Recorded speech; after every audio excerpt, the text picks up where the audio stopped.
गुरु प्यारी साध संगत जी, आप सभी को राधा स्वामी जी। साध संगत जी, अगर आप सभी सत्संगी हैं और बाबा जी पर विश्वास रखते हैं तो कोई भी परेशानी आने पर अपने विश्वास को खोना नहीं है जी। साथ ही साथ उन पर भरोसा रखना है कि कोई भी जो परेशानी आपके ऊपर आई है वह जल्द ही समाप्त हो जाएगी। सद्गुरु जी खुद उनका कोई ना कोई हल जरूर करेंगे। साथ संगत जी, आपसे आशा है अगर चैनल पर पहली बार आए हैं तो सब्सक्राइब जरूर कर लीजिएगा, जिससे आप बाबा जी की प्यारी प्यारी साखियाँ सुन सकें। संगत जी कहते हैं ना कि कैसे करूँ तेरा शुक्रिया, तुम्हारी मेहरबानी ही इतनी है। मालिक, मुझे मांगने का सलीका नहीं है, पर तू देने की हर अदा जानता है। साथ संगत जी, आज जो मैं घटना आपको बताने जा रही हूँ, यह सुनकर आपको भी लगेगा कि आपकी परेशानी ज़्यादा बड़ी नहीं है। आपको अपने सद्गुरु पर और भी ज़्यादा विश्वास अटल होगा।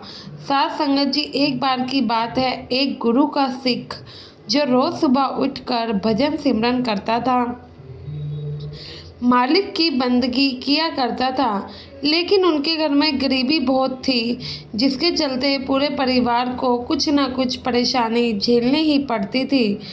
और पूरे प्रेम भाव से वह गुरु घर से भी जुड़े हुए थे।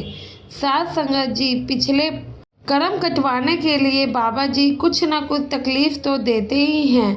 इसी तरह इनके परिवार में गरीबी के बावजूद भी यह पूरा परिवार बाबा जी को मानता था और हमेशा ही उनका शुक्रिया अदा करता था। रोज़ सुबह बिना नागा उठकर भजन सिमरन भी जपता था। इतनी गरीबी के बावजूद भी उन्होंने बाबा जी से कभी शिकायत नहीं करी। कर्मों के कारण अब उस सिख की ज़िंदगी में बीमारी ने दस्तक दी और सिख को गले का कैंसर हो गया। जब पता लगा तो कैंसर लास्ट स्टेज पर था। 3-4 डॉक्टर को दिखाया गया, लास्ट स्टेज में कैंसर कंफर्म हो गया था, तो डॉक्टर ने ऑपरेशन बता दिया। अब वो भाई परेशानी में इतना था क्योंकि घर में इतनी गरीबी, ऊपर से कैंसर का ऑपरेशन, तो ये सब कैसे हो पाता। लेकिन उसके घर में सभी लोग इतने अच्छे थे कि बच्चे भी कहने लगे, पापा हम घर बेचकर आपका ऑपरेशन कराएंगे। लेकिन वह सिख भाई जो कि मान ही नहीं रहा था, सोच रहा था अगर घर बेचकर तो हम सब रास्ते पर ही आ जाएंगे, सब कुछ ख़त्म हो जाएगा। अगर ऑपरेशन के बावजूद मैं नहीं बचा तो मेरे बच्चे कहाँ जाएंगे, क्या ही फ़ायदा है ऐसे ऑपरेशन का। अब वो से कितना परेशान हुआ कि सत्संग के बाहर जाकर बैठ जाता है। इधर घर वाले घर बेचने की तैयारी कर रहे होते हैं, उधर वो गुरु का सिख जहाँ सत्संग के बाहर बैठा था वहीं पास की दीवार में एक तुक लिखी हुई थी। साथ संगत जी, मतलब है सारे लोग देख लिए पर तेरे दर जैसा कोई नहीं, तेरे दर जैसा कोई दर नहीं मेरे सच्चे बादशाह। अब वो सिख मन ही मन अरदास करता जा रहा था और रोते हुए जा रहा था, सच्चे बादशाह कृपा करो, मुझ गरीब पर तरस खाओ, तुसी बख्शन हारे हो, तुम्हें ही अब आगे देखना है, कोई ना कोई रास्ता दिखाओ। सही में आपके दर जैसा कोई दर ही नहीं है, तो मेरा दुख दूर करो।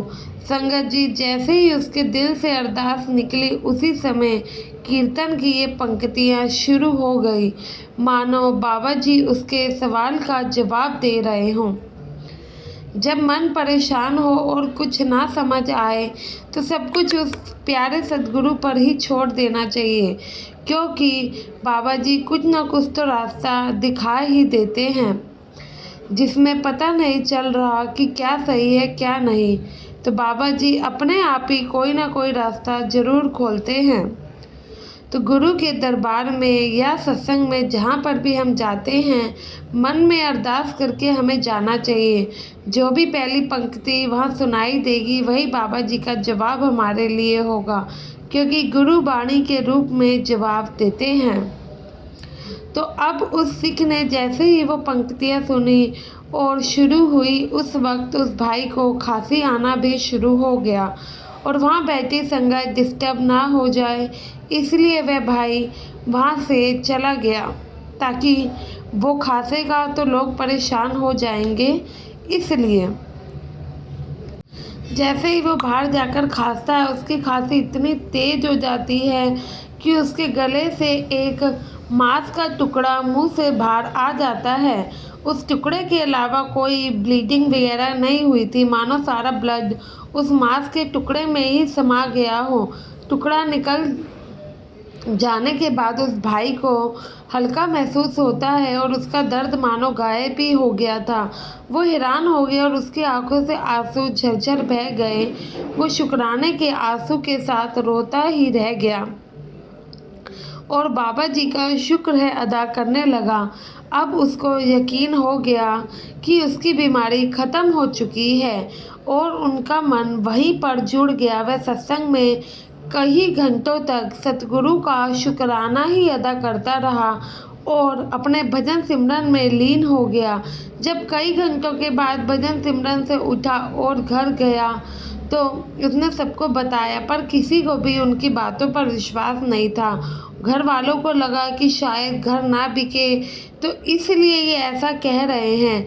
उन्हें क्या पता था, बाबा जी तो अपनी दया मेहर अपनी संगतों पर हमेशा ही करते हैं। वो तो बस हमारा इम्तिहान लेते हैं और सतगुरु दुख भी इतने देते हैं जितना हम झेल सके। कभी भी वह उससे ज़्यादा दुख हमें नहीं बख्शते हैं। और फिर सब जिद करते हैं कि चलो हमें टेस्ट करवा के दिखाओ कि आप पापा सही कह रहे हो। जब उनके बच्चे डॉक्टर के पास लेके जाते हैं और उनका टेस्ट करवाते हैं तो मानो कैंसर का तो दूर दूर तक नामो निशान ही नहीं था। साथ संगत जी, यही गुरु के ऊपर विश्वास की सच्ची आस्था होती है। छोटी से छोटी परेशानी में हम अपना विश्वास खो देते हैं, शिकायतें करने लगते हैं, जो कि कभी भी सही नहीं है, कभी भी। आप ये सोचो, अगर दुख परेशानी तो जीवन का एक हिस्सा है और मालिक अपने बच्चों के साथ पल पल रहता है। बाबा जी हमारे सब कुछ है, हमारी हिम्मत और हमारी हर परेशानी का समाधान है। हमारे बाबा जी हमारे सवालों का जवाब बनकर आते हैं। क्या हम दुनियावी माता पिता को खुद से दूर समझते हैं? तभी तो उस पिता कुल मालिक को पता नहीं कैसे भूल जाते हैं, जो इतने अरबों खरबों जीवों की रक्षा करते हैं और पलक झपकते ही उनकी सारी मनोकामना भी सुन लेते हैं। हमें कभी भी खुद को कमज़ोर और अकेला नहीं समझना है, क्योंकि हम जिनके बच्चे हैं वह बिना बोले ही हमारा जवाब बनकर आते हैं। दिन दिया है तो रात भी ज़रूर होगी, रात दिया है तो अगला सवेरा भी ज़रूर होगा। बस आशा है आप बाबा जी पर आपका विश्वास हमेशा ही बने रहे और बाबा जी की प्यारी साथ संगत जी, आपको वीडियो अच्छा लगा हो तो वीडियो को ज़्यादा से ज़्यादा शेयर कीजिएगा और कमेंट में राधा स्वामी भी ज़रूर लिखें। गुरु प्यारी साथ संगत जी, आप सभी को राधा स्वामी जी।